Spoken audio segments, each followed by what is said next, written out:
Sudah, Pak. Ada dua bahan ya.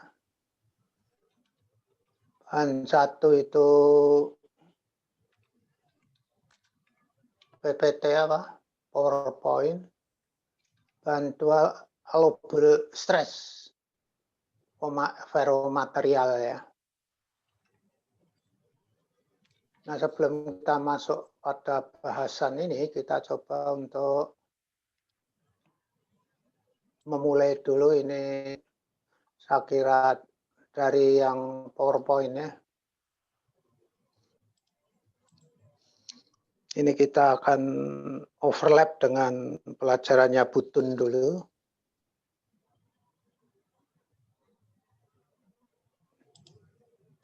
Yaitu yang pertama kita akan melihat secara cepat desain pabrik itu overlapnya dengan pelajarannya Ibu di mana, gitu kita lihat dulu.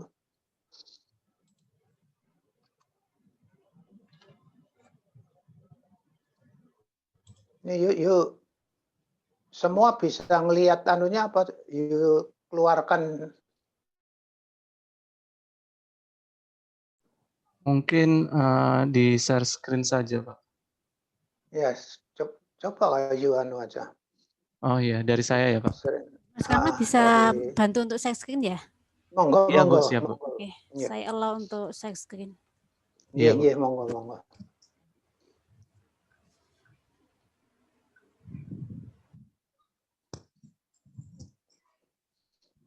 Sudah terlihat ya, Pak, Bu? Baru mau masuk ya.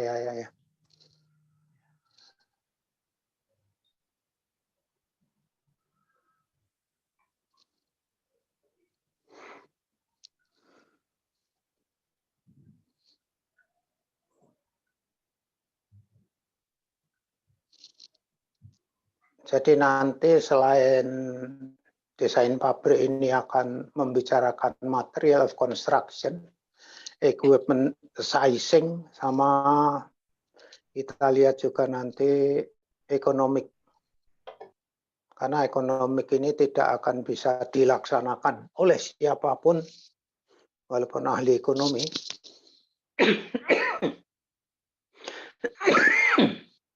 Maaf, saya agak batuk-batuk ini dari kemarin.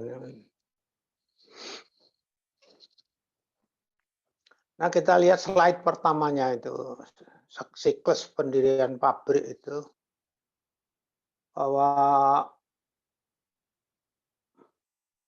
pendirian pabrik itu dimulai dengan initiation, kemudian execution, dan operation. Saya kira ini sudah kita bicarakan. Initiation itu ada yang namanya market study, itu biasanya dikerjakan oleh spesialis. Kemudian masuk ke visibility study. Nah, inilah daerah kita ya. Jadi ini daerah kita, kan, tetapi karena masih dalam inisiasi, maka disebut preliminary. Kalau di tempat kita kan prarancangan. Apa bukan rancangan itu? Apa bukan desain itu? Apa bukan engineering? Engineering. Tetapi akurasinya belum siap untuk dibangun. Karena apa? Karena ini digunakan untuk visibility study. Visibility study itu untuk mengetahui ya tidaknya proyek itu diteruskan, pabrik itu dibangun.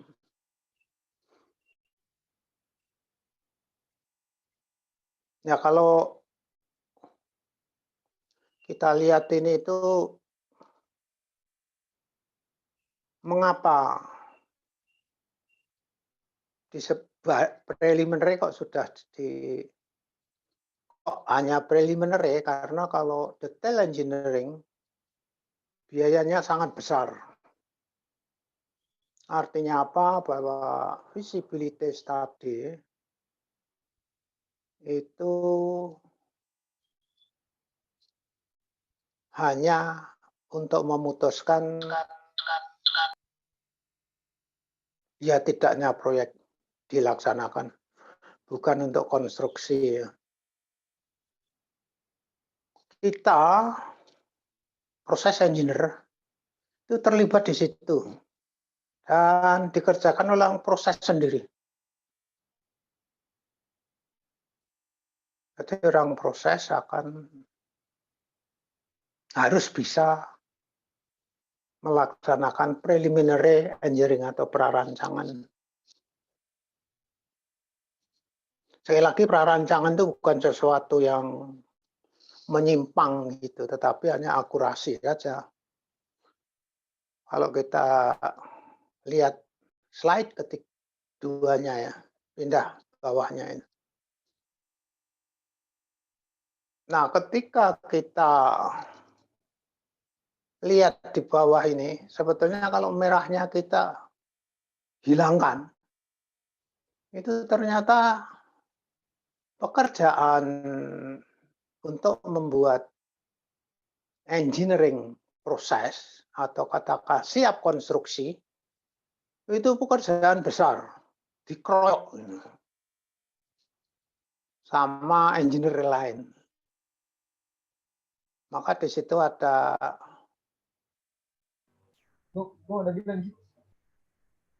proses design phase dan project design phase, dua gitu ya. Jadi nanti digeruduk kalau memang sudah ya, konsep dari preliminary tadi itu dikerjakan oleh banyak engineer. Misalnya saja material.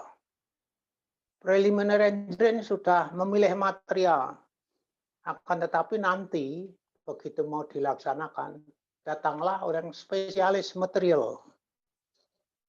Dia akan memperbaiki akurasinya. Kemudian misalnya nanti kita sudah desain fractionating column, resizing, nanti orang-orang engineer spesialisasi pressure vessel dan fractionator akan turun untuk ikut membantu kita supaya fasenya itu nanti lebih akurat. Jadi ini pada saat konstruksi dikeroyok itu. Banyak sekali engineer. Tata letak misalnya yang pada preliminary dikerjakan oleh kita orang proses, nanti ada orang khusus kalau memang nanti yang mau dibangun, maka orang datang khusus spesialis untuk tata letak. Nah, inilah bedanya ya.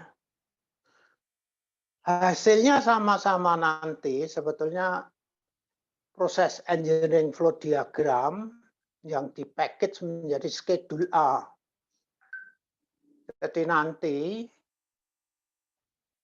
hasil kalau mau konstruksi itu hasilnya orang proses yang diperbaiki mutunya, kualitasnya diperbaiki, akurasinya itu disebut schedule A.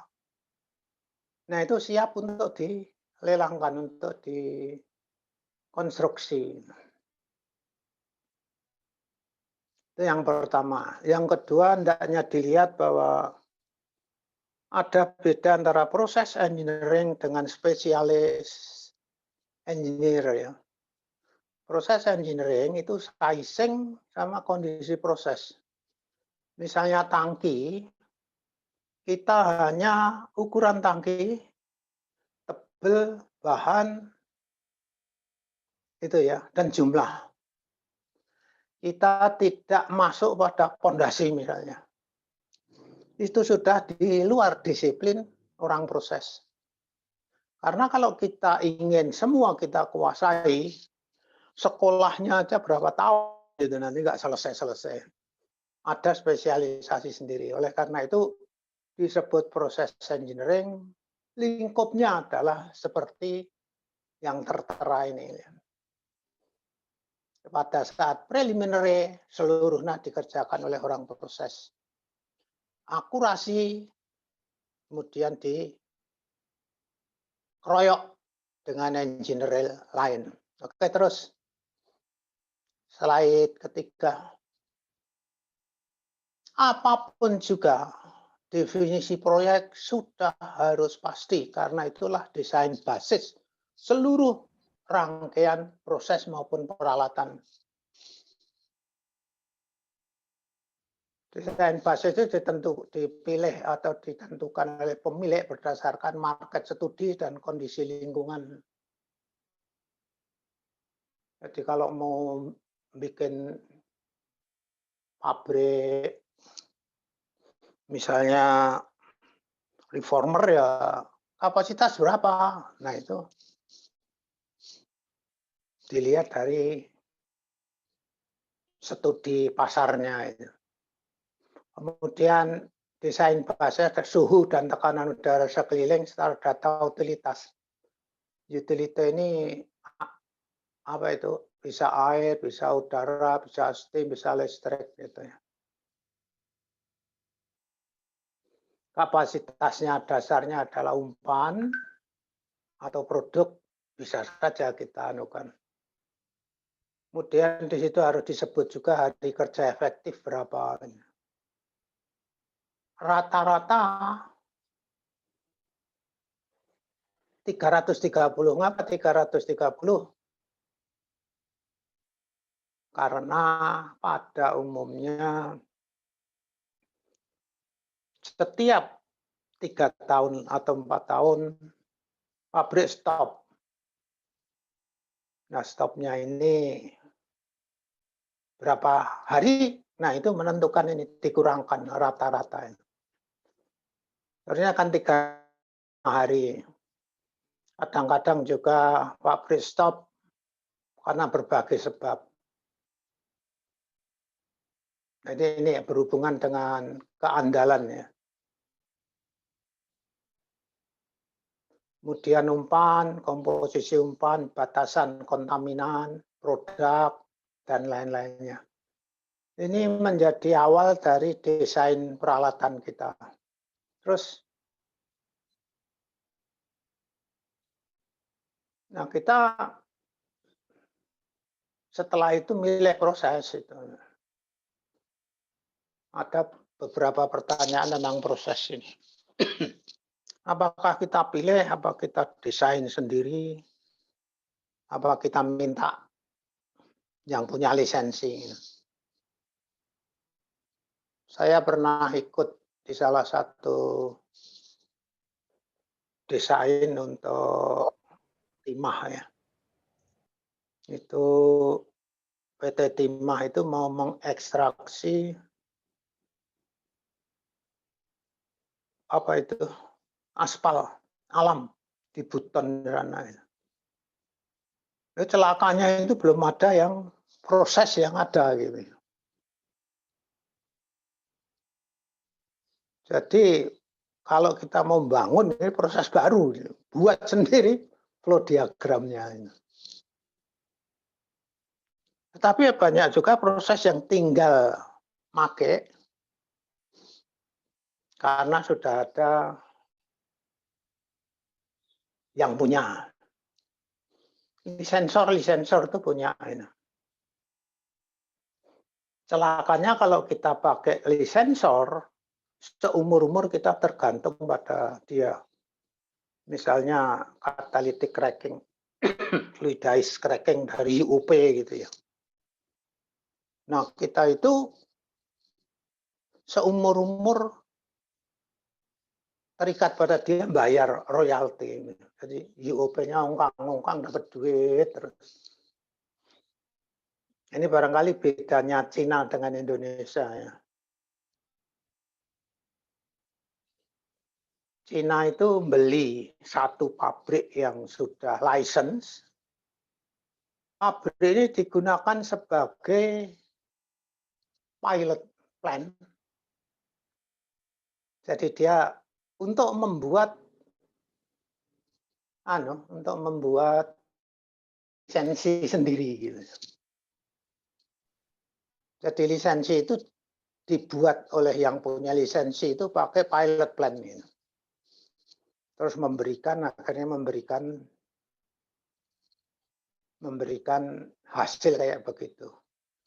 Nah, kalau terikat terus, cara keluarnya gimana? Kalau lisensor buat pilot plant, kita gunakan pabrik ini sebagai pilot plant. Ya, teliti sendiri, kita rubah-rubah. Kondisi operasinya kita kasih katalis baru. Nah, akhirnya dapat menjadi milik kita. Ya gitulah bedanya ya. Flow diagram awal ini bisa dimulai dari blok, simplified, dan proses engineering. Pada preliminary engineering belum ada piping information diagram. Memang belum dibutuhkan. PID itu untuk konstruksi. Terus,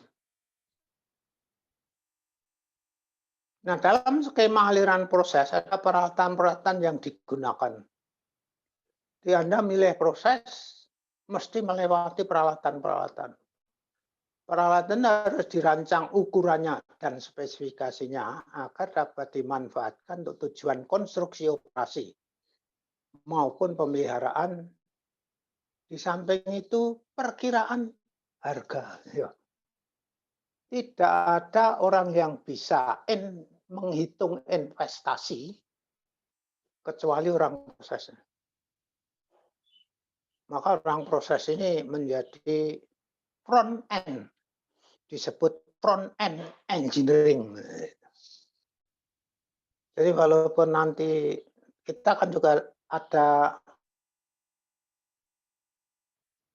mata kuliah ekonomi ya, ekonomi teknik apa engineering ekonomi. Nah kalau itu dilaksanakan oleh prosedurnya memang begitu, tetapi nyari investasi hanya orang proses yang bisa. Jadi nanti perkiraan harga akan kita lihat untuk ngitung berapa investasi kita. Peralatan itu terdiri dari rotating equipment dan non-rotating. Untuk menjaga keandalan operasi untuk peralatan mudah rusak, digunakan peralatan cadangan. Jadi rotating equipment umumnya pakai cadangan karena peralatan itu mudah rusak. Sehingga jumlah peralatan sejenis dapat lebih dari satu. Bisa 2 alat punya 1 cadangan, atau 1 alat 1 cadangan. Tergantung dari kondisinya. Tapi untuk peralatan non-rotating tidak diperlukan alat cadangan karena non-rotating misalnya menara gitu ya, tower, reaktor. Kalau setiap pabrik harus ada cadangan sama dengan membuat pabrik lagi. Dan ini tidak mudah rusak. Jadi bedanya rotating dan rotating itu umumnya punya cadangan. Hanya kompresor-kompresor besar umumnya tidak dianggap unit yang internalnya itu ada cadangan. Tidak ada misalnya nanti kompresor FCCU, fluid dice cracking unit, 2 itu enggak, karena besar sekali kompresornya. Dianggap 1 unit yang rotating di dalamnya yang punya cadangan.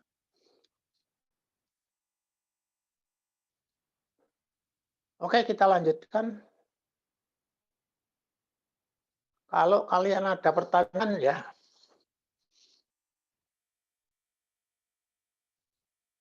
Kalau tidak tanya itu artinya kayaknya kok mudah, ngerti. Wah, ya saya ngerti. Pak, saya izin bertanya, Pak. Ya, Saya Nyoman, Pak, izin bertanya. Ketika kita udah nentuin basis prarancang kita, Pak. kurang keras, saya kurang dengar nih. Oke, baik, Pak. Ketika kita sudah menentukan basis prarancang kita, Pak, tentunya ini bahwa produk itu sebagai basis prarancang kita, Pak. Ini ya Kak masih belum keras ini. Oh ya. Suaranya belum jelas Nyoman. Mic-nya mungkin bisa Ketika didekatkan. kita sudah menentukan basis prarancang kilang kita, Pak, selanjutnya kita kan nanti menyusun proses flow diagramnya, Pak. Nah, Ya. Perhitungan awal yang kita lakukan itu ngitung apa dulu, Pak? Ngitung kolom atau reaktor dulu, Pak? Perhitungan awal adalah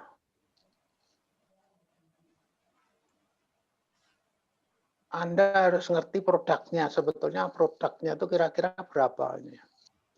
Material balan dari blok diagram, Anda harus bisa memperkirakan berapa kira-kira produknya. Awal ya. Yang kedua, Anda milih prosesnya. Setiap proses itu ada standar operasinya. Nah, Anda harus tahu kondisi operasi itu.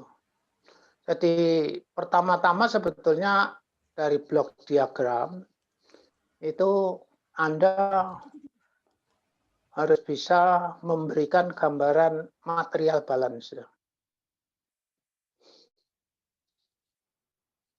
Misalnya yang gampang itu di unit-unit itu misalnya buat gasolin mutu tinggi gitu, pakai reformer. Ada 2 unit yang akan terlibat, CDU mungkin 3 sama hydrotreating sama reforming gitu ya, 3 ya. Nah, Anda harus bisa memperkirakan crude-nya berapa, nafta masuk ke hydrotreating berapa,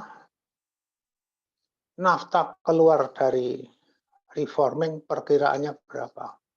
Awal kita bisa memperkirakan itu.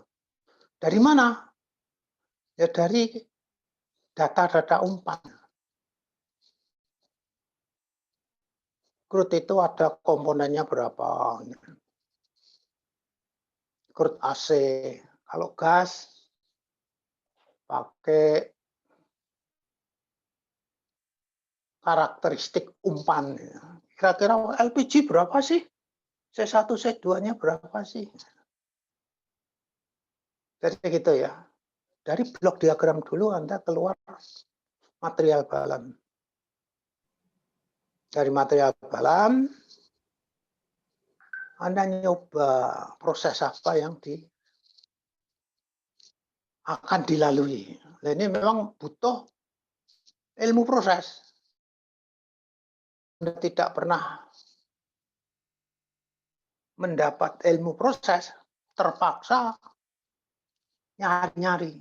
Dan itu tentu barang baru ya. Bagaimana ketika kita belum ada contoh unit seperti di Timah itu. Unit ekstraksi aspal alam. Ngambil aspal dengan disiram bensin, gitu ya.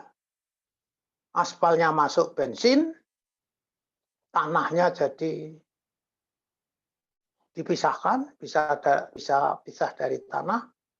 Nanti tanahnya dimasukkan pengering, baru dibuang. Ya itu belum ada ini alat ini. Terpaksa kita merancang sendiri dengan berbagai cara. Tetapi dari sekian banyak unit, beruntung sudah ada standarnya ya. Itu kalau Anda memulai dari pilot plant, dari laboratorium, Anda harus merancang sendiri. Tetapi kalau Anda niru, tinggal laksanakan aja. Niru boleh ya Kak, asal tidak license itu. Kayak vaksinasi gitu tuh silahkan aja, itu tidak ada license itu. Tapi kalau reaktor, nah itu ada license. Ya gitu ya. Ada lagi pertanyaan? Oke, kita lanjutkan dengan tata letak. Setelah semua peralatan kita tahu sizingnya, ukurannya, baru dibuat tata letak. Layout peralatan dibuat menggunakan berbagai dasar. Di antaranya safety, kemudahan operasi dan maintenance, serta acuan perusahaan asuransi. Jadi nanti Anda boleh jarak antara furnace dengan tower itu berapa meter. Nah itu asal aman ya, untuk operasi gampang sudah. Nah disebut aman itu berapa? Nah ada standar yang nanti bisa ambil di perusahaan apa di NFPA juga ada, banyak itu standarnya. Perusahaan asuransi itu kalau ingin asuransi ini loh jaraknya, tata letak harus begini perusahaan asuransi.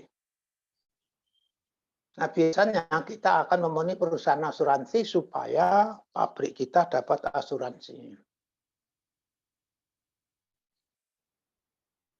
Zaman sekarang katanya ditambah indah, wah, ya terserah aja. Tapi prinsipnya aman, tata letak itu ya. Aman, maintenance gampang, operasi gampang. Juga arah angin, kontur lahan, jarak minimal peralatan maupun fasilitas merupakan syarat. Sedang akses jalan dan kemudian mudah operasi menentukan lokasi subunit yang akan dibangun. Subunit itu artinya di mana instalasi tangki, di mana utilities. Jadi pabrik itu punya nama sendiri. Pabrik operasi kita namanya itu baterai limit. Untuk operasi kita ya. Pada penyangga operasi disebut off-site. Off-site. Di luar site. Site itu apa ya? Di luar baterai limit, di luar proses. Jadi boiler, instalasi tangki itu dermaga disebut off-site facility. Nah itu juga ditentukan demikian. Dari tata letak ini kemudian ditentukan PID, panjang perpipaan, spesifikasi perpipaan, pompa, dan kompresor. Pompa itu terakhir kali bisa dihitung karena apa? Ngitung pompa harus ngitung pipa, panjangnya berapa. Jadi nanti juga begitu ya. Kalau enggak urut-urutannya itu begitu.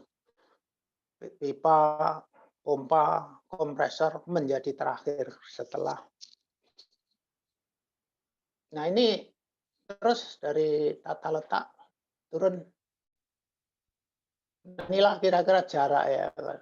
Paling depan itu parking, barungan administrasi. Paling jauh adalah flare. Nah, pintu masuk itu. Firefighting, loading gitu. water pond itu paling rendah. Area proses, control room, bangunan administrasi paling depan, jangan dekat-dekat sama proses. Kira-kira gambaran besarnya kayak begitu, layoutnya ya. Nanti Anda terpaksa ini, mau tidak mau mengerjakan layout ini. Bahan-bahan nanti sumbernya bisa kita kasih. Terus, nah setelah itu semua kita laksanakan, maka ukuran-ukuran peralatan tadi sudah kita ketahui, maka kita diminta untuk memperkirakan biaya hebat ya.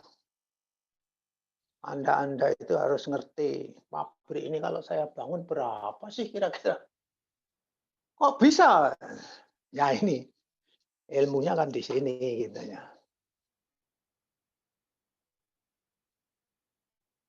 Apa? Investasi itu dibagi menjadi dua, fixed capital investment dan total capital investment. Fixed capital fix. Kalau orang tidak bisa bahasa Inggris itu bacanya fixed. Fixed capital investment itu biaya mendirikan pabrik.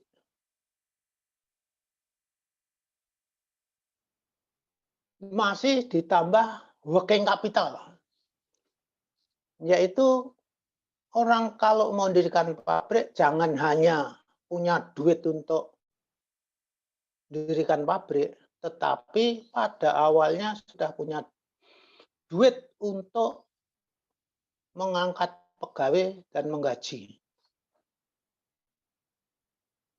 Beli bahan mentah.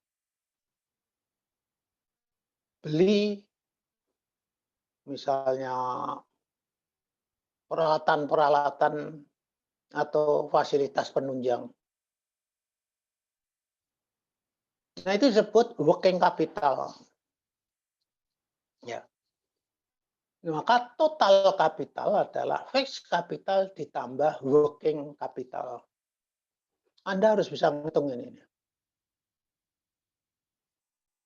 Kemudian setelah dioperasikan, Anda harus bisa menghitung manufacturing cost per unit. Kalau buat bensin oktan tinggi itu per barrel berapa rupiah sih biayanya ya. Dari situ Anda akan mendapat revenue, harga jualnya. Maka setelah itu baru dapat dihitung evaluasi ekonominya. Economic evaluation itu ada dua, tidak memperhitungkan time value of money. What is time value of money? Time value of money itu uang 100 juta. Anda minjem saya hari ini, Anda kembalikan 100 juta 5 tahun yang akan datang. Nilainya turun nggak? Jumlahnya sama-sama 100 juta. Tapi waktu dikembalikan 10 tahun, 5 tahun yang akan datang. Nah itu nilainya. Kenapa? Karena ada inflasi. Jadi kalau Anda mengembalikan duit sama dengan peminjaman, itu merugikan. Tidak mempertimbangkan time value of money.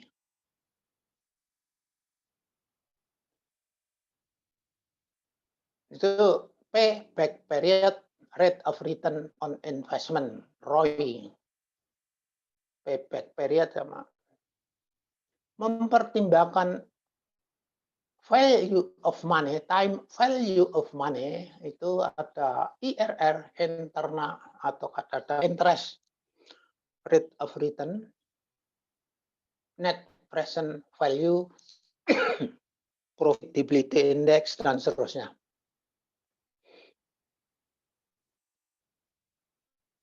Yang nanti kita bicarakan di sini, Anda harus bisa itu capital investment dan manufacturing cost. Anda harus bisa ngitung ini. Karena tidak ada orang lain yang bisa. Orang-orang ekonomi, kalau sudah ada data, dianalisis. Bisa. Jadi kalau sudah ada working capital dan manufacturing cost, menghitung ini cepat sekali. Kan tetapi jalan untuk membuat total capital investment adalah orang proses dengan cara desain.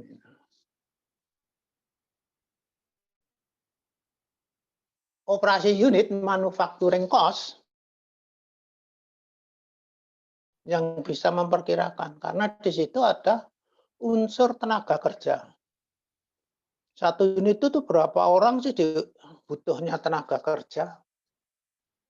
Gaji berapa orang? Kalau chef itu 4 grup, satu unit 5 orang, jadi kita membayar 20 orang. Begitu. Orang proses lagi. Jadi kedua-duanya inilah yang menjadi bagian kita untuk diselesaikan. Kalau sudah ada, maka lebih mudah. Diserahkan orang lain bisa. Nanti kalau Anda sudah bisa ngitung capital investment dan manufacturing cost, ekonomi serahkan orang lain. Nah, terusnya itu ya.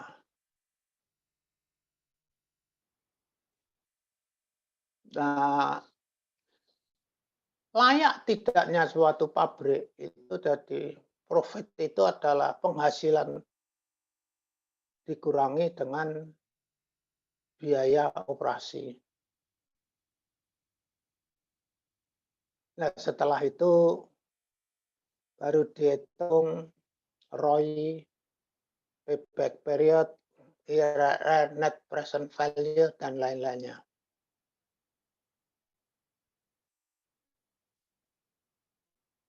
Di kanan itu tipe kontraknya ya.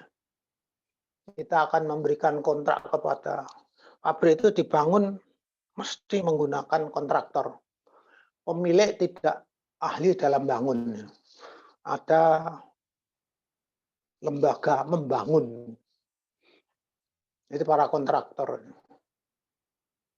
Mesti kita kerjasama dengan mereka karena keahliannya beda.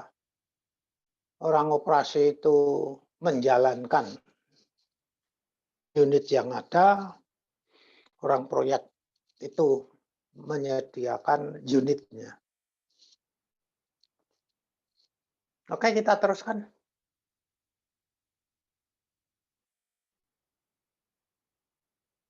Wah, ini Anda baca sendirilah, gampang itu. Nanti toh kita bicarakan terus. Nah, unsur-unsurnya kayak begini. Begitu purchase equipment sudah bisa kita hitung, kita bisa menghitung fixed capital investment. Purchase equipment inilah yang akan kita hitung nanti berdasarkan alat-alat utama kita. Unit itu punya tangki, punya menara vaksinasi, punya dapur, dihitung itu. Alat utama berapa rupiah. Begitu kita tahu, ini bisa diperkirakan keseluruhannya. Alat ini kira-kira instalasinya sekian persen dari harganya, installation. Instrumen dan kontrolnya berapa persen? Ada. Pipingnya berapa ya kira-kira? Ada itu. Listrik. Ada. Bangunan-bangunan pendukung. Control room. Ada. Persiapan lingkungan, yard improvement. Ada. Tapi persentase dari purchase equipment. Nah, itulah purchase equipment itu kita yang menghitung berdasarkan ukuran alat. Ya. Jadi ukuran alat ini penentu untuk menghitung purchase equipment. Begitu purchase equipment kita dapati, lainnya dipresentasi. Instrumen sekian persen, sekian persen, sekian persen. Biayanya ketemu. Enak. Juga indirect cost-nya, engineering, supervision, legal expense, kontraktor fee, kontingensi, itu menjadi bagian dari fake capital investment. Buku yang kita pakai adalah Peter Timmerhouse. Anda biasanya punya ya ini buku ini ya. Anda carilah. Ini kayak bukunya plan design ya, apa? Pembangunan apa? Desain pabrik ya, desain perancangan pabrik. Buku utamanya di situ. Karena nanti harga alat tuh adanya di buku itu Peter Timmerhouse. Plan, Design, and Economic. Ya, terus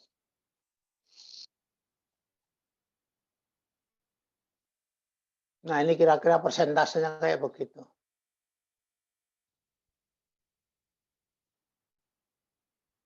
Purchase equipment range-nya adalah 15 sampai 40%.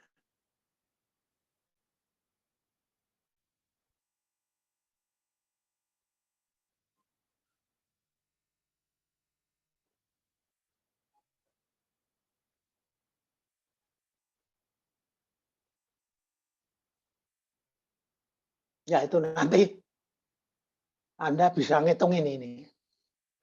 Makanya hampir semester 2 itu seluruhnya Anda kosong karena harus mempelajari ini.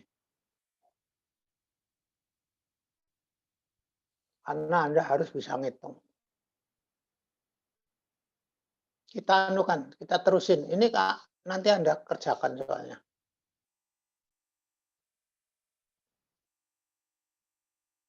Estimasi ini itu ada beberapa cara ya. Kalau Anda lihat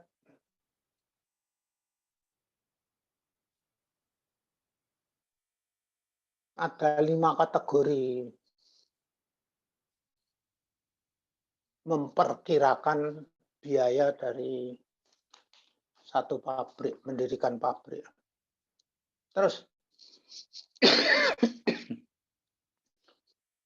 nah kalau kita lihat ini kan, ini standar ya. Kelas 5 itu order of magnitude estimate. Jadi kalau minus 30 apa artinya?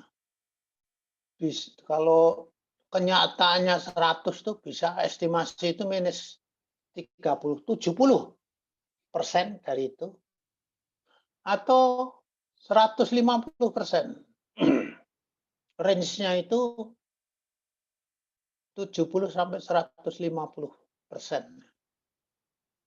melesetnya itu ya.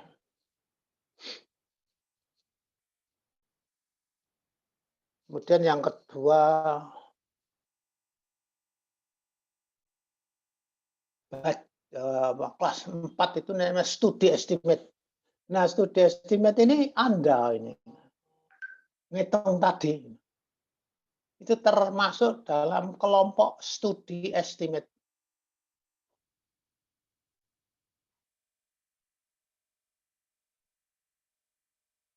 Yang syaratnya tentu yang baik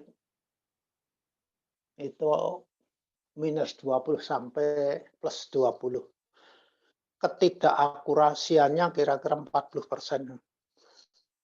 Bisa, kalau kenyataannya 100, studi-studi ini perkiraannya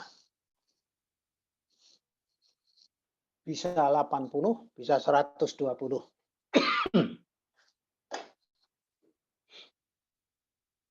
Ya, kira-kira gitulah. Kemudian kelas 3 itu preliminary estimate. Nah, ini kalau nanti mau proyek sudah dikeroyok engineer-engineer lain, maka sudah bukan studi lagi. Preliminary estimate. Beda kita dengan preliminary design apa? Preliminary estimate itu dikerjakan ketika proyek sudah disetujui dan front end engineering sudah selesai. Jadi flow diagram sudah ada, ukuran alat sudah ada, dan sudah agak pasti ya. Jadi tidak boleh dirubah-rubah lagi ukuran alat itu. Nah, itulah estimasinya disebut preliminary. Estimasi kontraktor. Preliminary ini digunakan untuk kontrak ini. Jadi kalau mau mengontrakkan suatu pabrik gitu kepada kontraktor, kita punya perkiraan biaya. Nah, sekian, silahkan Anda mau apa tidak gitu.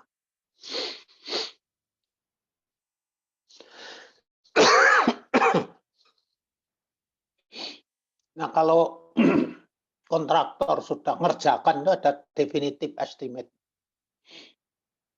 Ini nanti ada detail estimate, tapi di luar kita ya ini.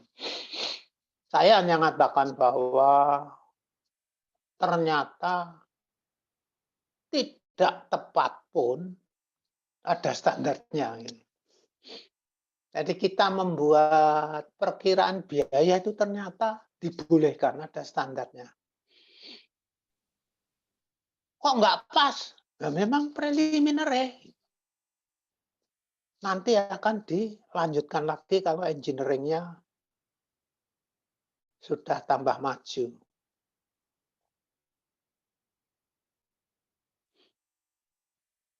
Nah, jadi itu akurasi kita ya, akurasi kita di studi. Jadi kalau nanti Anda dapat biaya perkiraan biaya kita kira-kira 100 miliar. Ingat, kalau itu studi estimate kelas 4 itu mungkin ketika kerjakan bisa 80 miliar, bisa 120 miliar. Melesetnya artinya bisa 40%.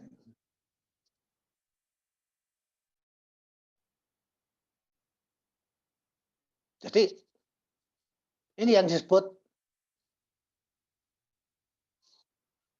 akurasi dari kita punya estimasi.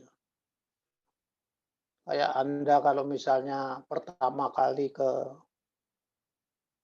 luar negeri gitu ya, kan nggak ngerti juga kita. Sebetulnya harus bawa sangu berapa sih? Kalau ibu kita ini biasa di luar negeri sudah tahu ini.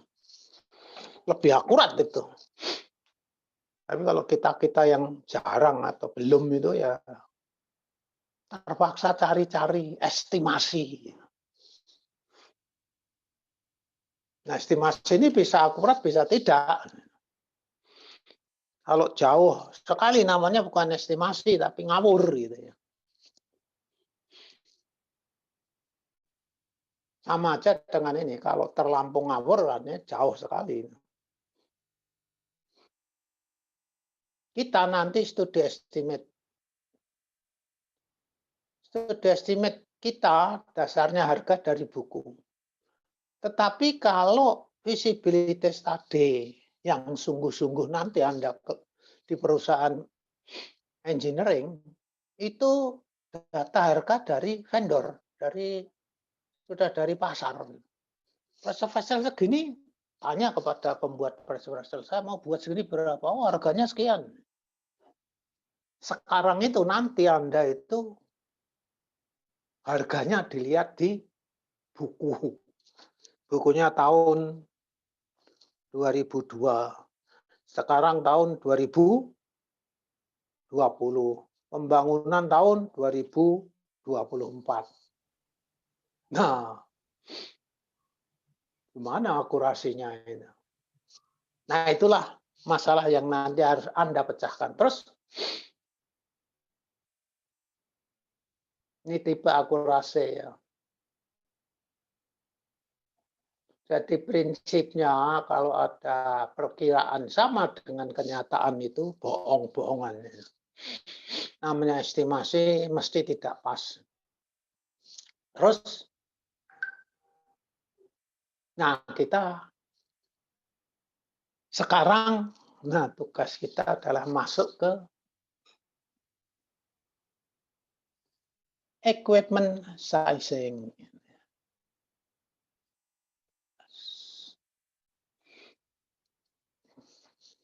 Pertama akan kita lihat material dulu ya. Mengapa material penting?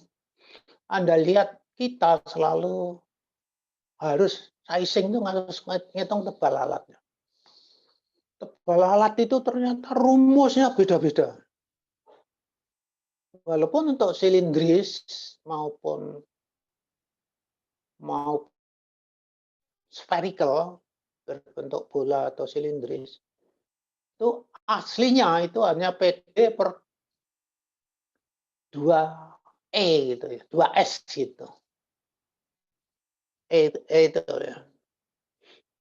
Itu efisiensi sambungan. Las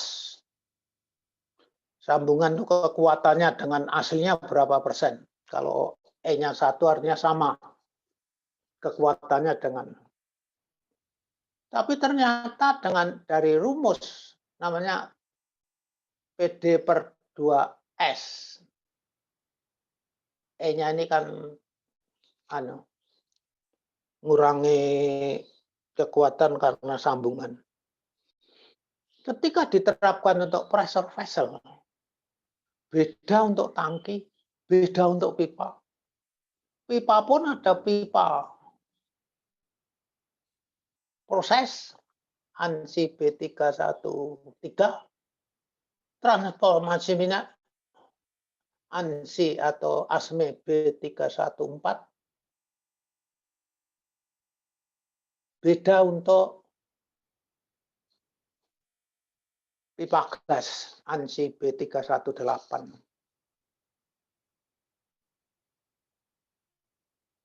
Kita tinggal melihat aja nanti setiap peralatan itu punya rumus sendiri-sendiri. Gimana mendapat rumus sudah percayalah gitu. Terlampau berat kita untuk masuk ke situ. Kalau orang tanya ASME kok bisa membuat rumus kayak begitu? Sudahlah, percaya aja lah kita. Jadi ini ada beda ya, kita orang teknik dengan orang ilmiah. Orang teknik itu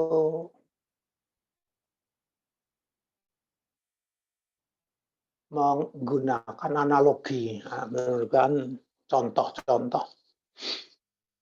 Kalau orang ilmiah itu menggunakan konsep pemikiran untuk bertindak. Gampangnya begini, orang ilmiah itu kalau mau makan pecelnya Bu apa itu? Sini pecel Bu Ribut. Kalau belum pernah makan pecelnya, dia akan menganalisis ini cabenya bisa dicerna enggak, ini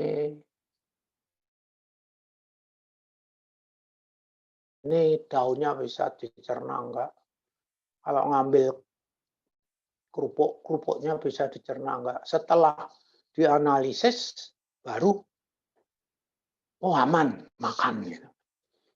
Orang teknik itu melihat oh kalau makan tempatnya beribut kok gemuk-gemuk. Sudahlah, enggak usah mikir-mikir dicerna apa enggak, ikut aja makan. Percaya aja. Ada unsur kayak begitu orang tekniknya. Maka mengapa standar-standar kita percaya karena memang mereka mempunyai prosedur untuk menjaga akurasinya. Ya, di situ ada S, allowable stress. Rumusnya itu selalu ada S dan E, selain P. Ya. Suhu, tekanan. Tapi yang suhu dan tekanan kan dari proses. Ya. Kita sudah tahu. Tapi selain suhu dan tekanan adalah ada S, allowable stress. Stres yang diizinkan. Nah, allowable stress ini ASME membuat tabel. Anda tinggal lihat aja bahannya apa, lihat di ASME.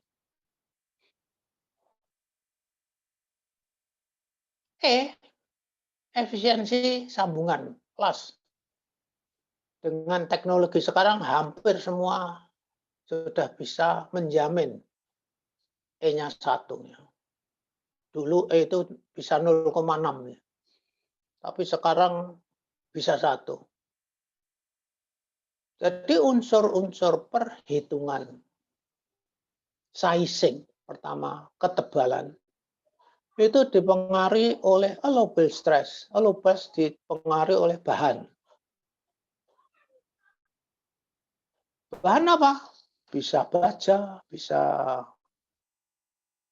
stainless steel, dan lain-lainnya. S-nya mana? S lihat di buku satunya tadi ya, saya yang good itu. Aslinya di ASME section 2 ya. ASME boiler pressure itu di situ data semua.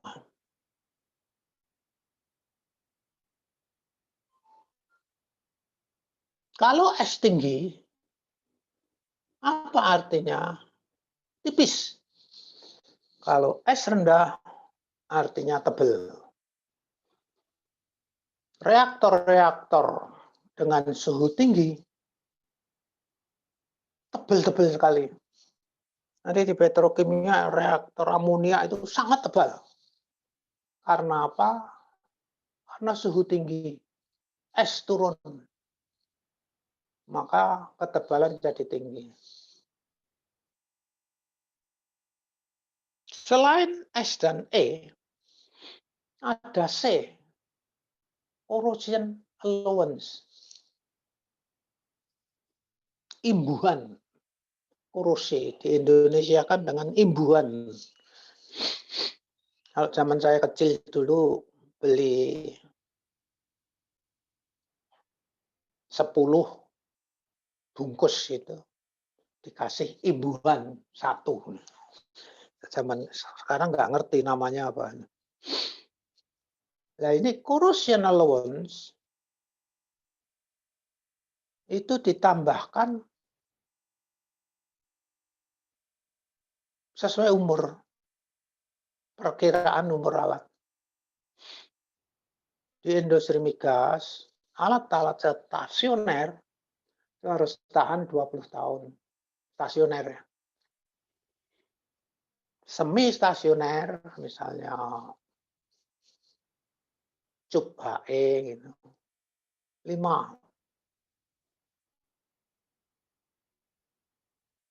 sampai 10. Rotating itu biasanya 5 sampai 10 tahun umurnya. C ini berapa besarnya C? Ini tergantung dari korosi tahunan itu. Setiap tahun berkurang berapa mili. Nah, kalau 20 tahun ya tinggal ngalihkan aja. Celakanya di Irian sana itu ditanya, ini corrosion rate-nya berapa per tahun? Baja itu hilang di sini, ketebalannya berapa milimeter? Siapa bisa jawab? Orang di kota besar kayak Cepu aja enggak ada orang bisa jawab. Cepu itu kalau punya logam setiap tahun berkurang tebel berapa sih? Enggak ada yang bisa jawab. Nah, kadang-kadang terpaksa diambil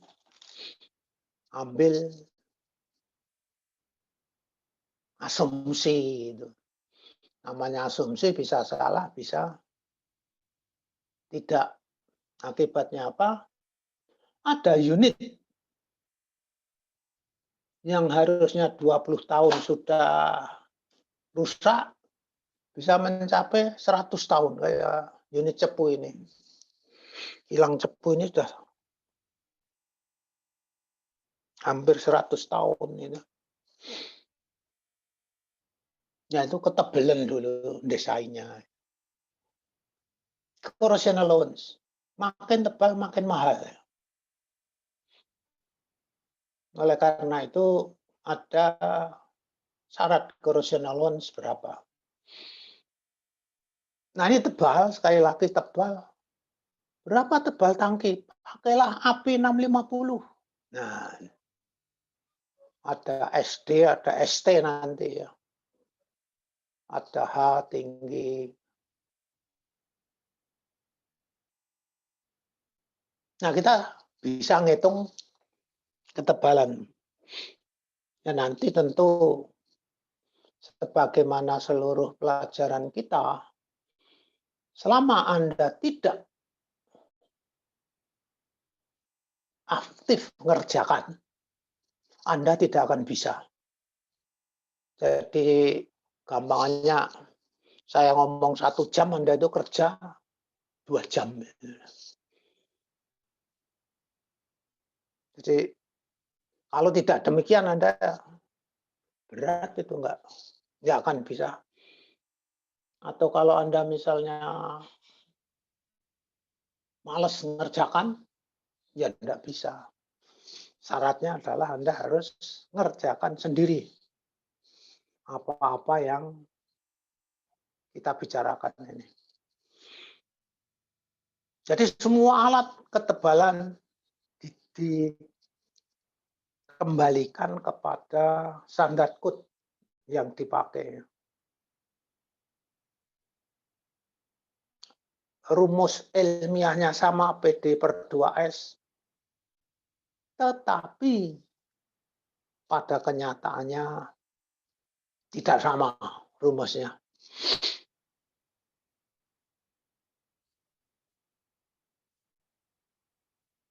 Mungkin ada pertanyaan? Kok kelihatannya? Gimana? Ingin bertanya, Pak. Ya. Siapa ya, Ki? Saya Aditya, Pak. Aditya. Apa Aditya? Ya. Sebentar, Pak.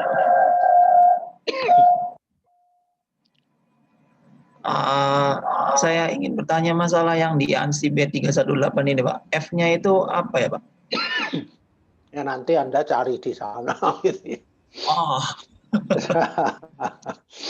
Setiap standar ada penjelasan rincinya ya. oh ya. Jadi tugas Anda nanti kalau dapat pas pakai nyari itu gitu. Ya. Ada Siap, Pak. di tank itu ada SD loh itu. Bukan hanya SD, di situ ada SD. Bahkan mestinya rumus-rumus ini Anda pahami di tingkat 3 gitu ya. Kalau saya harus Ya. ngajar lagi tingkat 3 nanti Anda ijazahnya podo karo tingkat 3 nanti. Ya, Ditya, oke? Ada lagi? Ya, Pak. Siap, Pak. Ya. Udah, Pak. Izin bertanya, Pak. Ya, oke. Siapa? Ulil, Pak. Ulil, ya. Pak, kalau basic engineering design itu termasuk dalam preliminary apa enggak, Pak? BED. Preliminary apa tidak? Itu tergantung dari datanya ya. Atau akurasinya ya. Jadi basic and design ada yang preliminary, ada yang detail. Kalau akurat dikerjakan orang banyak, menjadi detail dia karena akurat. Kalau orang proses sendiri, biasanya disebut preliminary. Preliminary ini hanya untuk visibility study. Prosesnya sama ya, preliminary dengan detail itu sama, hanya akurasi. Karena dikeroyok orang banyak itu. Tadi kita lihat yang namanya material itu kita milih, wah saya pakai ASTM A516 nih. Nah setelah ketemu orang ahli materialnya, jangan pakai itu. Ini loh yang benar. Ya kita agak generik ya. Ada ahli spesialisnya sendiri ya kita serahkan dia. Ya sudahlah, saya manut. Nah itulah ya. Basic engineering design itu bisa preliminary, bisa detail. Gitu. Oke. Iya, ya, Pak. Iya, paham, Pak. Ulil, apa Iya, lagi? Pak. Siapa lagi? Iya, sudah sih, Pak. Maksudnya, kalau BED itu berarti udah pasti ntar lisensor itu udah masuk gitu ya, Pak? Kalau sampai BED. Apa B? Lisensor udah harus masuk berarti, Pak? Udah hasil dari BED itu harus ada lisensor yang membuat itu, gitu. Tergantung prosesnya perlu lisensor apa enggak. Oh iya, iya. Kalau prosesnya umum aja, nggak perlu disensor. Kalau hanya destilasi aja lah. Untuk apa? Sensor itu. Oh iya. Nanti Ulil sendiri. Ini desainnya apa? Ulil. Nggak apa-apa. Tapi kalau Anda pinjam bank, prosesnya rumit, bank akan tanya, ada lisensor yang bankable apa enggak? Dipercaya bank apa tidak? Saya ini dosen kalian, mungkin pinter ya. Tetapi kalau bank tanya, ini yang desain siapa? Pak Mustaqim. Wah, nggak percaya Mustaqim pakai. Tapi kalau UOP, oh iya saya percaya. License-nya. Jadi tergantung prosesnya, perlu license apa tidak. Ada lagi? Cukup, Pak. Terima kasih, Pak. Ya. Oke, kita lanjutkan slide selanjutnya. Banyak bahan yang banyak digunakan, paling banyak. Ini kita nanti istirahat sholat jam berapa? Sholat asar. Biasanya kan 2 jam kita istirahat sholat dulu nanti. Untuk di Cepu sendiri azan asarnya itu sekitar 2:30 ya Pak sekarang. 14 berapa gitu. Pak. Nah, terserah Anda mau 15 menit asar dulu sekarang juga bisa. Mungkin Gimana nanti Ketua? iya Pak. Apa Mungkin terus 2 jam? nanti 2:30 saja Pak, istirahat 15 menitan, sholat asar begitu Pak. Ya, 2:30 ya. Iya Pak. Sekarang jam masih kurang 12 menit lagi ya. Iya Pak. Bahan yang digunakan paling banyak adalah baja karbon. Baja karbon, karbon steel. Disusul baja paduan rendah. Sini PEM itu punya paduan suara ya, banyak gitu ya. Paduan rendah. Artinya aduan itu kan menyatu. Secara homogen. Rendah itu prosentasenya rendah. Kemudian baja paduan tinggi. LNG misalnya, karena suhunya rendah, dia menggunakan baja paduan tinggi. Jadi baja itu adalah besi dan karbon. Ditambah dengan nikel, minimum 8%, krom 12%. Itu syaratnya untuk cryogenik. Kalau itu baja paduan tinggi. Baja dengan kandungan krom 12% ke atas disebut stainless steel. Krom saja ya. Nggak perlu pakai nikel. Stainless steel adalah hanya dengan krom 12% ke atasnya. Pemilihan material sangat berhubungan dengan korosi. Ya, tadi kalau dia korosi, kita pilih. Maksimum itu korosi selama 20 tahun kira-kira hanya diizinkan 10 mm atau 1 cm selama 20 tahun. Nah, kalau lebih dari itu kita terpaksa milih baja yang tahan korosi. Entah dengan nambah krom, nikel, dan seterusnya. Itulah pemilihan material. Siapa yang milih? Orang proses, karena dia ngerti korosi apa tidak. Maka pemilihan material pada dasarnya orang proses. Kemudian dilempar nanti pada detail engineering, pada spesialis material. Untuk pemilihan material sangat berhubungan dengan korosi, tebal maksimum, suhu tekanan operasi. Kayak baja biasa itu kalau sudah di atas 1 In atau 2,5 cm sudah sukar didapatkan ya, tebal sekali.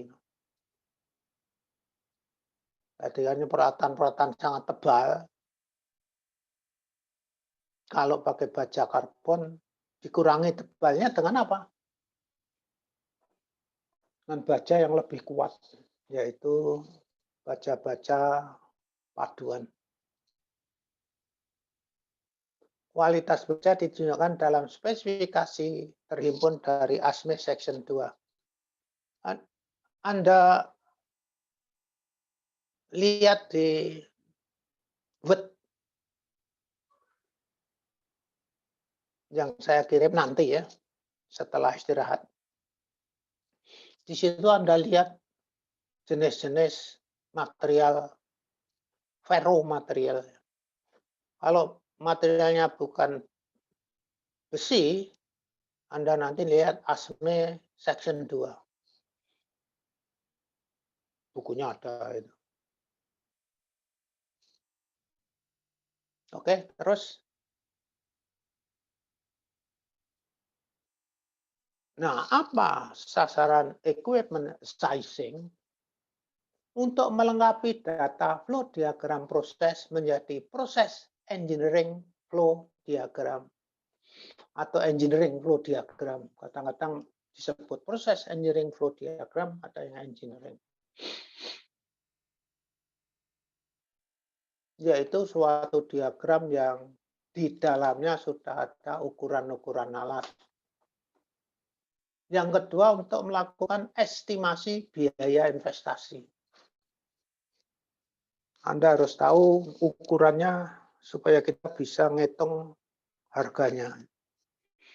Tanpa ukuran tidak mungkin dapat harga. Disebut sizing dalam proses engineering preliminary ini berbentuk ukuran rinci, material tebal, diameter tinggi, panjang. Disebut sizing juga spesifikasi untuk peralatan jadi yang dibuat vendor. Misalnya pompa. Pompa itu kita tidak sizing impeller. Impellernya diameternya berapa? Nggak perlu.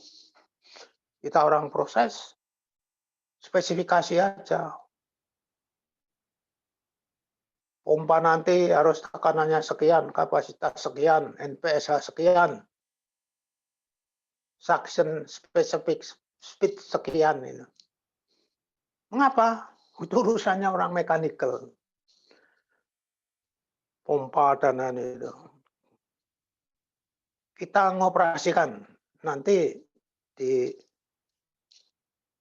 ngoperasikan pompa ini juga harus lihat jaminan spesifikasi pada operasi. Pakai kurva pompa itu. Di pompa setelah dipesan, sebelum dikirim, itu dites dulu. Key-nya benar-benar sekian apa enggak? Hanya benar-benar sekian apa enggak? Itu. NPSH-nya berapa? NSS-nya berapa? Nah, setelah itu harus dikirim. Nah, ini juga menjadi masalah di Indonesia. Kadang-kadang pesan sampai di tempat tidak bisa digunakan. Karena apa? Tidak ada tes. Ya itulah ya. Jadi kepada vendor bisa diserahkan spesifikasi. Kalau barang-barang itu dibuat oleh vendor.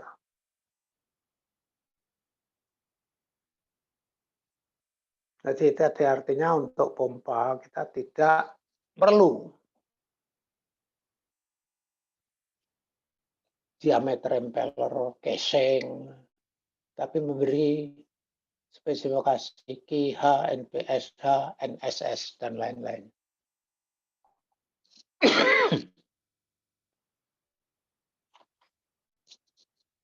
Terus,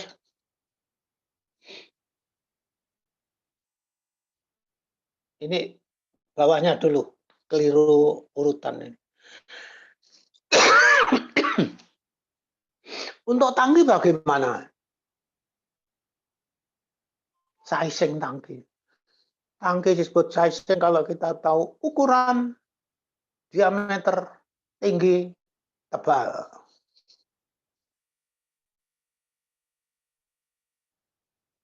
Tentukan jenis fluida menggunakan NFPA 30. Misalnya crude kelas 1. Kemudian pilih jenisnya. Jenisnya tangki apa? Tergantung yang disimpan. Gitu. Pakai NFPA 30. Kemudian berapa volumenya? Untuk desain itu kan kita harus ngerti volume tangki yang dibutuhkan itu berapa sih? Untuk unit yang kita rancang ini. Nah ini ada perkiraan yang menggunakan ekonomi, namanya economic order of quantity. Jadi bikin tangki itu disesuaikan dengan ekonomian. Misalnya tangki crude. Kalau kebesaran,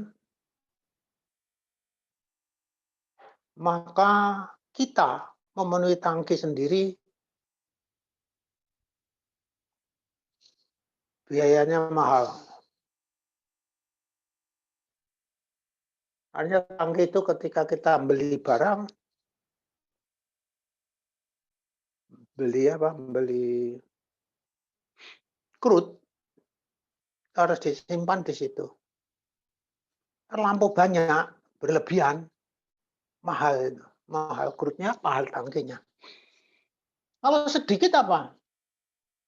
Kalau terlampau sedikit ganggu operasi. Jangan-jangan nanti menyebabkan operasi terhenti. Nah, berapa idealnya jumlah yang kita pesan sesuai dengan kapasitas? Dihitung dengan metode namanya economic order of quantity.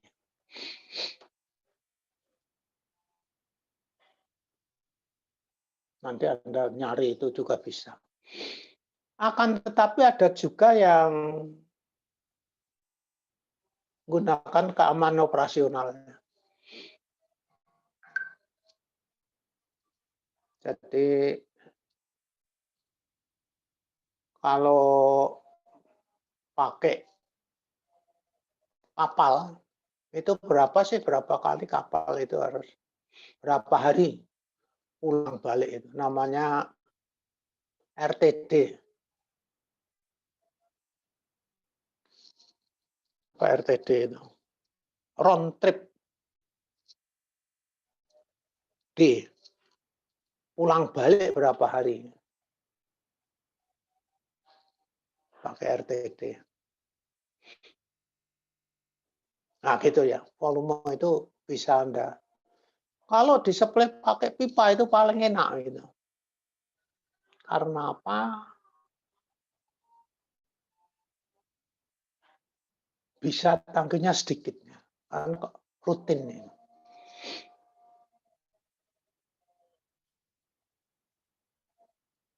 Tinggi biasanya kelipatan dari 96 in atau 8 feet. Ini karena di pasar pelat-pelat itu 9 feet, 8 feet. Volume harus minimum 2 tangki. Kalau kita merancang tangki bertekanan mengikuti ASME. Nah, saya ingin Anda menyesuaikan diri membuat sizing tangki ini dengan skripsi Anda ya, rencana skripsi Anda. Kapasitas berapa? Kalau belum punya, Anda asumsi dulu. Terus Anda hitung nanti sizing tangkinya. Ini sudah